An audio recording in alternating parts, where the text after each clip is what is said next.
میرے معاشرے میں نا آج کل میں دیکھتا ہوں مایوسیاں بڑی پھیل گئی ہیں، لوگ بڑے بڑے پریشان ہیں، اور کچھ لوگ ایسے ہیں جن کے پاس سارا کچھ ہے پھر بھی پریشان ہیں۔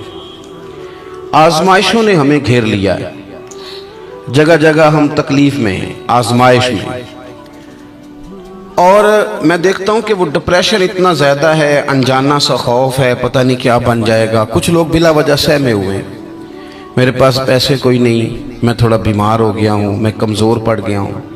یہ مایوس کوئی اور ہوتا ہے، رسول اللہ کے غلام مایوس نہیں ہوتے، حضور کے غلام مایوس نہیں ہوتے، بلکہ وہ بڑے مطمئن رہتے ہیں، اطمینان قلبی میں رہتے ہیں۔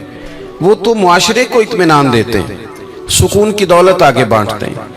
آپ جب آہستہ آہستہ مایوس ہونے لگ جائیں گے، پیچھے تھک وہ بندہ نہیں جاتا جس کا جسم تھکتا ہے، تھک وہ جاتے ہیں جن کے اعصاب تھک جاتے ہیں، جن کا ذہن تھک جاتا ہے۔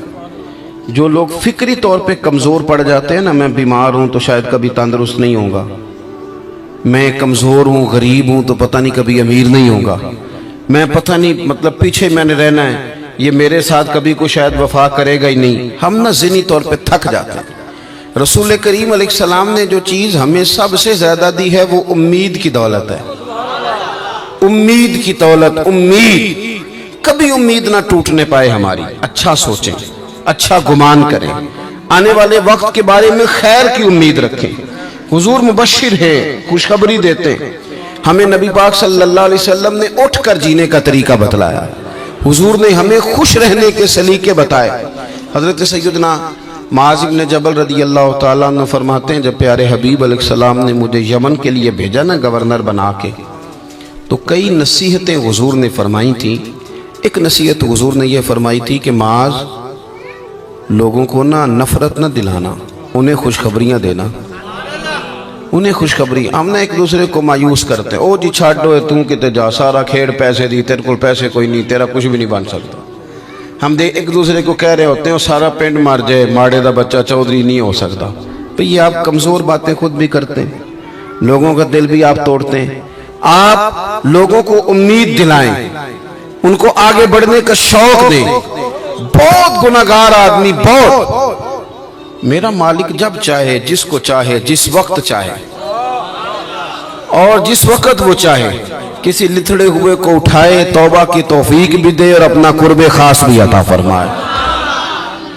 حضرت ابو درداء رضی اللہ تعالیٰ عنہ فرماتے، میں حضور کی بارگاہ عالی مرتبت میں حاضر تھا، تو نبی پاک صلی اللہ علیہ وسلم نے ہمیں آیت پڑھ کے سنائی، وَلِمَنْ خَافَ مَقَامَ رَبِّهِ جَنَّتَانِ، جو اللہ کے سامنے کھڑے ہونے سے ڈرے گا، رب اسے 2 جنتیں عطا کرے گا۔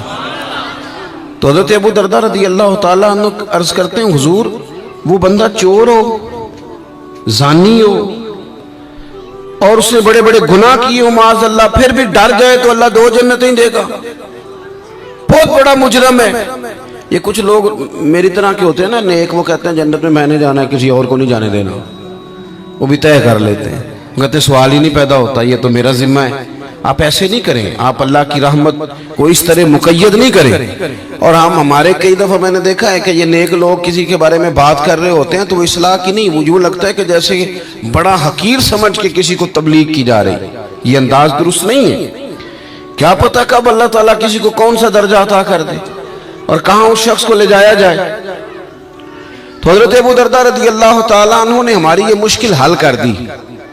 کہتے ہیں کہ میں نے عرض کی، حضور اگرچہ وہ چور ہو، زانی ہو، نالائق ہو، گناہگار ہو، پھر بھی ڈر جائے تو اللہ 2 جنتیں دے گا؟ تو حضور نے فرمایا، ہاں اگر صحیح معنی میں ڈر گیا تو رب 2 جنتیں ہی عطا کرے گا۔ کہتے میں نے دوسری دفعہ عرض کی، حضور چور ہو، بڑا مجرم ہو، پھر بھی ڈر جائے تو 2 جنتیں؟ حضور نے فرمایا ڈر جائے صحیح، جنتیں 2 ہی ملیں گی۔ کہتے میں نے تیسری دفعہ کہا، حضور یعنی وہ جو مایوسی ہے گناہگار آدمی کو کہ میں شاید آگے جا ہی نہیں سکتا، شاید اب بات آگے بڑھ ہی نہیں سکتی۔ حضرت ابو درداء کہتے ہیں تیسری دفعہ عرض کی، حضور اگر بڑا ظالم ہو، ڈر جائے، پھر بھی 2 جنتیں؟ تو کہتے ہیں حضور نے فرمایا اگرچہ ابو درداء کی ناک خاک آلود بھی ہو جائے نا، یعنی تو زمین پہ بھی اپنی ناک رگڑے، تو پھر بھی جو بندہ صحیح معنوں میں ڈرے گا اسے مایوس نہیں ہونا چاہیے، رب اسے 2 جنتیں عطا کرے گا۔